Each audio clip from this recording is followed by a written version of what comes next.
Carlos El Terror Madrigal, thank you very much for coming onto the BoxingBar.com and welcome, my man. This is a pleasure to be interviewed again, and thank you, Albert. Thank you for coming on, and it's been a while. I've been wanting to do this for a long time. You've been a big part of Oxnard and boxing in Oxnard and here in the 805, and you were a big part of the history of here, and I want to get your thoughts on that. But first of all, let's go ahead and start with the bio part of this interview and get to know you a little bit. And you were originally born in Michoacan, right? That's correct. I was born in Zamora, Michoacan, though I say I'm from Purépeto, Michoacan. That's where I grew up as a kid and lived most of my life in Oxnard, California. Because I immigrated to the United States at age of 3. As a kid, my father would always take us to Mexico. So my hometown in Mexico is a great town, Purépeto. It's like Little Vegas, family parties, every weekend. It's an awesome town. I recommend it. What was it like being raised here in Oxnard for you? Well, I always liked Oxnard. I grew up with a father and mother that always worked in the fields, strawberry fields, celery, anything to do with the fields. I was always proud of my parents, very hard workers. They always had food on the table, some place to live, and it was good. It's a good thing have grown up in Oxnard. What were you like as a kid? Were you pretty calm? Were you kind of crazy? What were you like as a kid growing up? I think I was a calm kid. I like to play around a lot, but I always behaved. I believe I've always behaved as a young kid. I always stay out of trouble. I remember going to a few of your fights, back in the day, and I remember seeing your dad was always around. Were you guys pretty close? You and your parents, were you guys pretty close as a family there growing up? Oh yes, definitely. I only have one brother, so my dad makes sure we were always together. He was behind me in everything, especially in my career. He supported me 100%. He went to most of my fights, and he was always there for me. And what were you like in school growing up? Were you a good student? Not so good? What was it like in school for you? School, I think I remember my first, second, third grade, I was a little distracted. I remember not doing very, very good. But then fourth and on, I was very into school. Though I was never too bright, but I was dedicated to school. I like school, by the way. And you said you were a pretty calm kid. Now, how did boxing fall into your life, being a calm kid? Yes. I used to get that question a lot. Well, I grew up with my dad being a big boxing fan. I remember going to see Mike Tyson for the first time when I was probably like 7 years old, and he would always take me to his friend's house to watch boxing. He would always have 2 pair of gloves for me at home, and I grew up, just having gloves and sparring whoever wanted to spar, and I fell in love with the gloves, and I just liked boxing. Do you remember who some of his favorites of all time were? I'm sure it's him being from Mexico. I'm sure it's going to be, Chavez or Olivares or Pintor or Cuevas or one of those guys. Do you remember who his favorites were? Oh, yes. His main guy was always Olivares. Ruben Olivares was his main guy. He loved him, and then of course Chavez was his second favorite.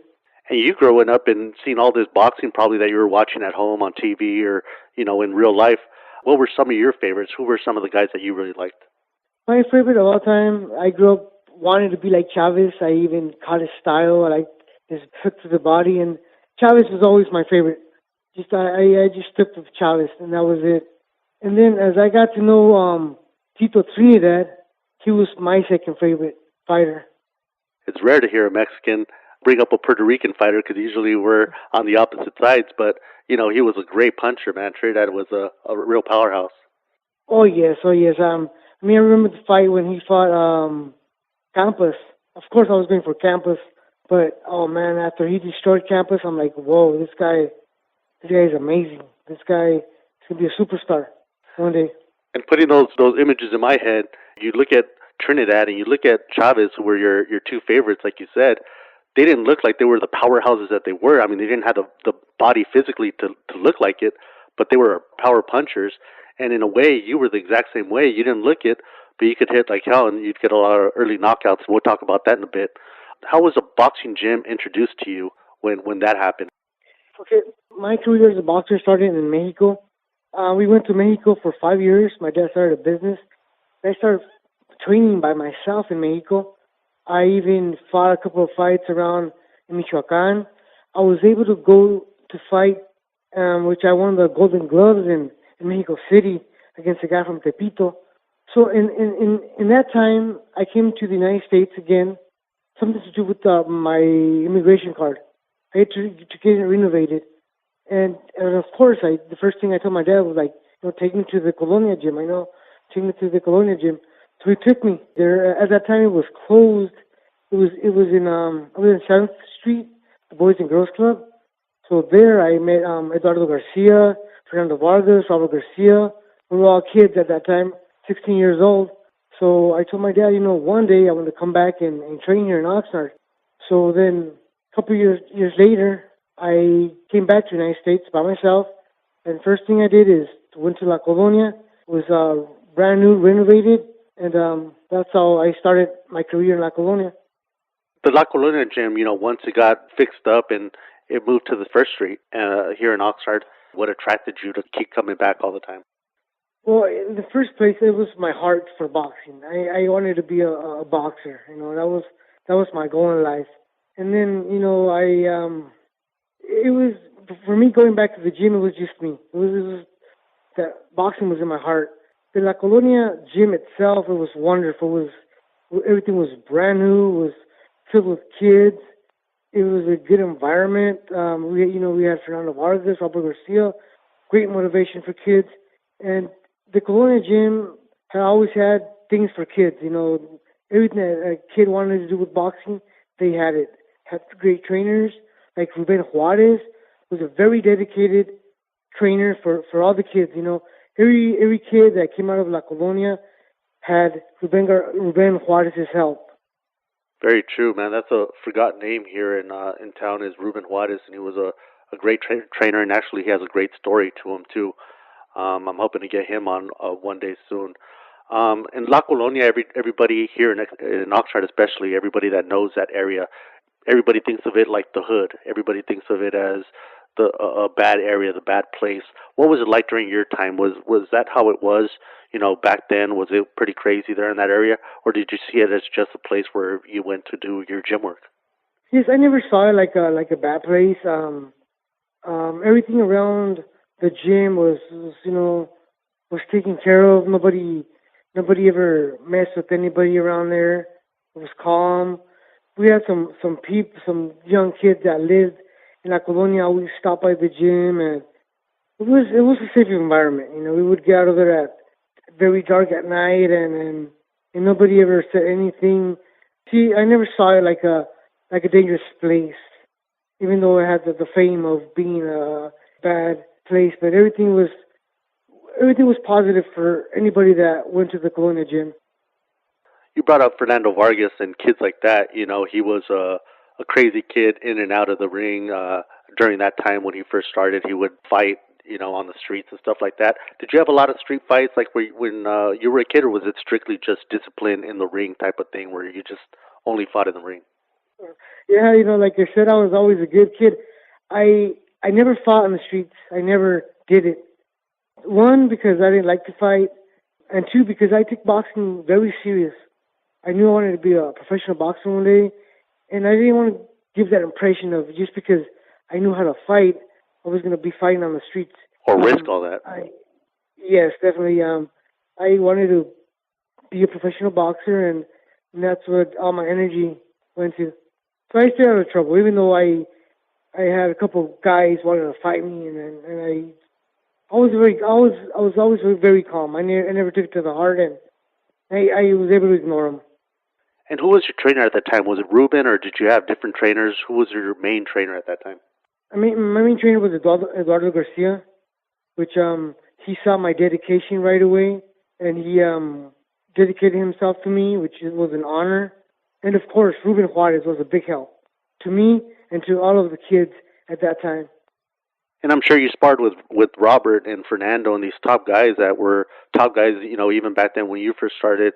What was it like sparring with these guys? Were they, monsters in the ring back then also, or were they barely, coming up themselves and starting to, get to that point? Yeah, at that time, Fernando was too heavy for me to spar, but I sparred with Robert a couple of times, and And yes, you could tell the difference. His technique, his ability to throw punches. Man, he would take it easy. Easy on whoever he had to take it easy on. He would never take advantage of us, but you would learn. You would learn a lot from them. And as a matter of fact, as I became a professional fighter, one day we were sparring in Big Bear, and I remember hurting him with the left hook to the body. He went, ugh. Like, okay, I got him good. And who do you remember from all those guys at the gym? Were you most close to, during that time? Was there certain guys that you were closer to than others at that time? I would say the Aguiniga brothers. We kind of we sparred a lot. We beat each other a lot, but we got along pretty good. Robert Garcia was a friend to all of us, and and a couple of the guys, El Chaparro that we used to call, Mike Capulina that we used to call him, and we all got along. Rolando Reyes, we got along as well. What was your amateur career like, from what you remember, your amateur years? It was short. It was short. Like I said, I started my amateur career in Mexico because I was living in Mexico at the time, and I remember training for 2 years and never got a fight. And then my dad helped me move around the Michoacan to get a fight. I got 2 fights. Then I was able to fight in Mexico City, which I traveled to visit an uncle of mine. And the first thing I told him is take me to the boxing gym. And at that gym, Carlos Bolillo Gonzalez, champion of the world at that time, was training there. So I went in that gym, and they put me in the tournament, and I was able to win. Then I came back to the United States, and then I think I only had like 15 more amateur fights before I turned pro. It wasn't a long amateur career. I think I was made more for the professional style of fighting. Is that what made you decide to become pro, kind of quickly, was because your style was more suited for the professionals? Yes, yeah, I think so. I believe so. That was the idea, and I was very motivated to become a professional. And I think we did the right. Even though I lost my professional fight, I think my professional debut, I think, was a good call. I think we did the right thing. Your nickname, El Terror, what everybody remembers you as. How did you get that nickname? Where did that come from? Back in the 80s, when there was a movie called Carlos el Terrorista, an uncle of mine, because imagine me as a 4, 5, 6, 7-year-old kid, I was terrible. I was el terror. So my uncle used to call me Ay Terror. So that's how it stayed, the terror. And then as a fighter, I wanted to be the terror. I wanted to, to beat everybody as much as I could. And your pro debut, man, it was in no ordinary place, the historic Olympic Auditorium in LA, where so many legends were made. I mean, even Chavez would, win his first world title there in '84 against Mario Martinez and La Cevache Martinez. What was that arena like inside when you first walked in? What was it like for you? See, that was one of the reasons my excuses why I lost. It was, I think I made it get too big for me. It was so exciting. It was too exciting that I lost my concentration during the fight. Seeing the crowd, it was an awesome environment. It was just like fighting, like there was a lot of crowd and like the gladiators, like the old school, right? Exactly, just like that. Now you're making your debut in this historic place like we talked about. You said you were overwhelmed with emotions there. Were you pretty nervous walking out there, before you walked out through the drapes, what they call the dungeon, back there in the locker room, there at that arena? They used to call it the dungeon. Was that pretty scary back there for you? Were you pretty scared coming out knowing that you were making this pro debut? You were going to have no headgear, no, shirt on. It was going to be, a totally different experience, smaller gloves, which means that you're going to get hit harder too.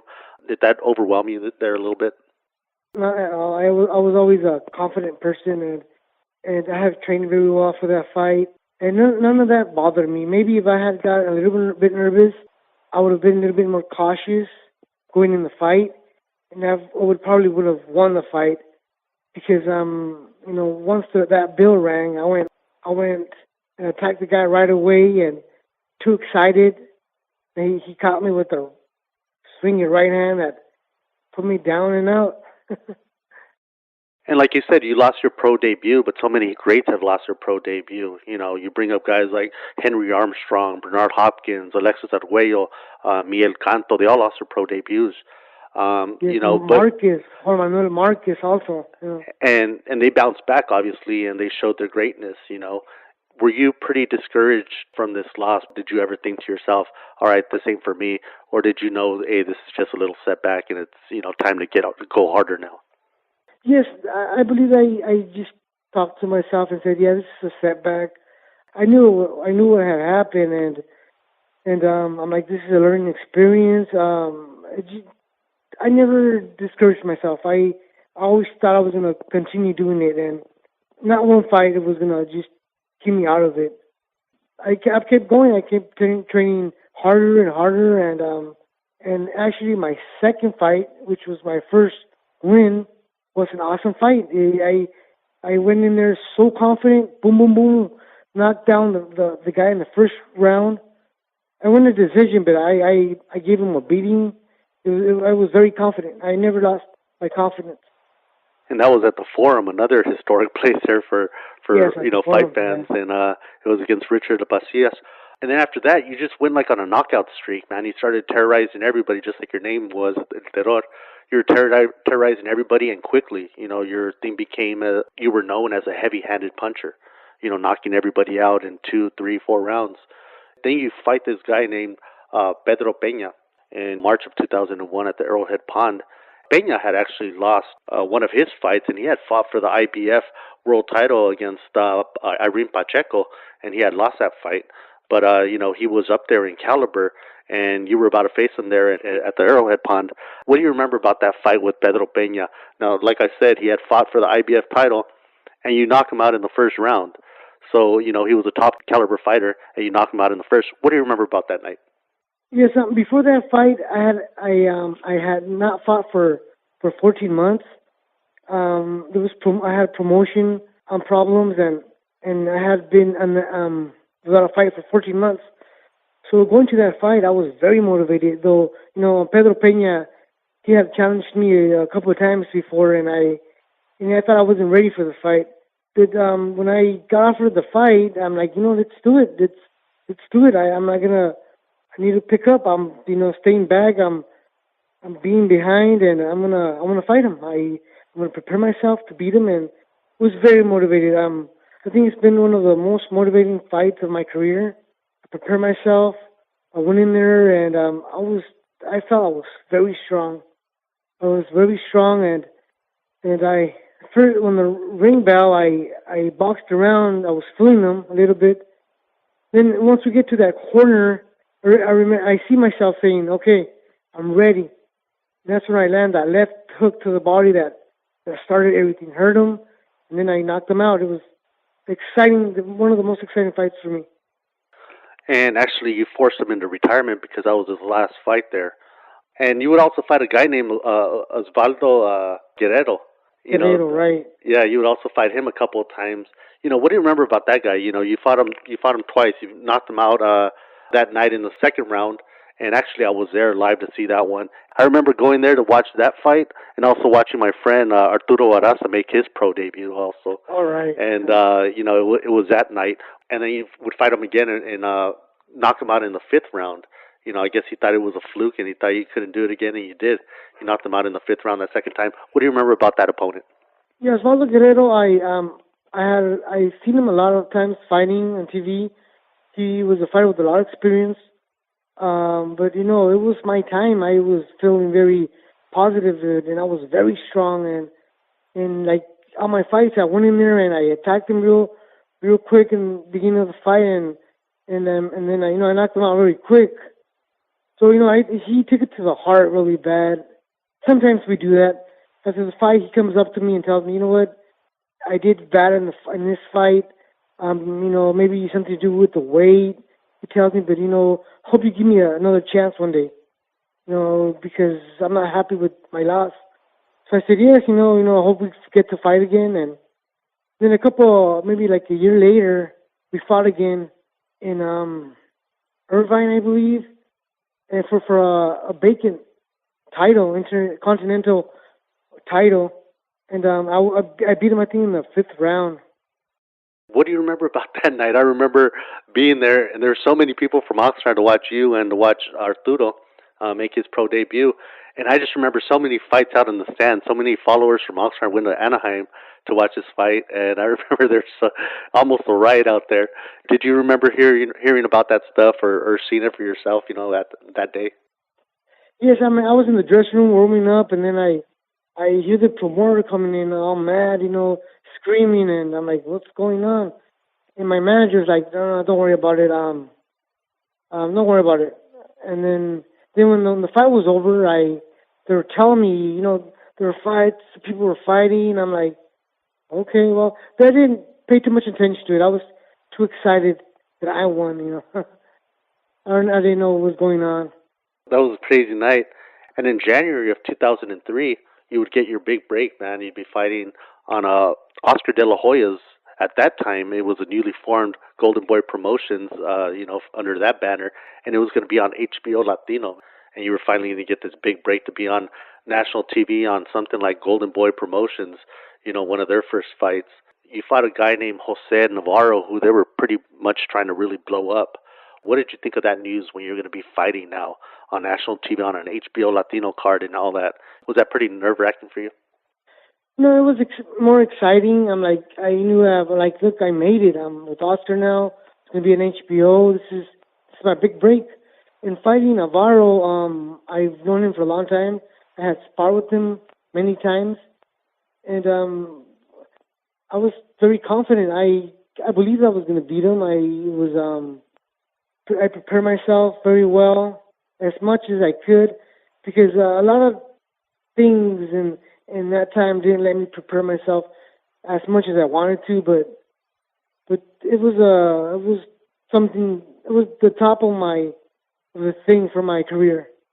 And going into that fight with all your preparation, like you were talking about, being there again at the Olympic Auditorium. Now, this was my first time going to the Olympic Auditorium to watch this fight, and it was pretty big for me at that time.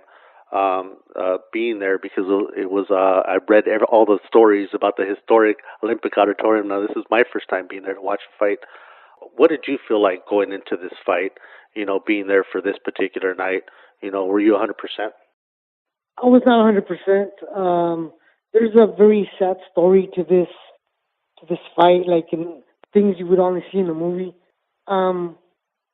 They say it's bad to give out excuses, but this is not an excuse. This is what really happened to me. I was drugged for this fight. I know who did it. I'm not gonna say who did it until I talk to that person that did this to me. So you were drugged by somebody else, not by you going and doing drugs. You were drugged by somebody else. No, I was drugged by somebody else. Somebody give me a drink. Here, drink. You have a drink. Around all these people, so I didn't think about it and had a drink, and I was falling asleep. Going up to the fight, I was falling asleep.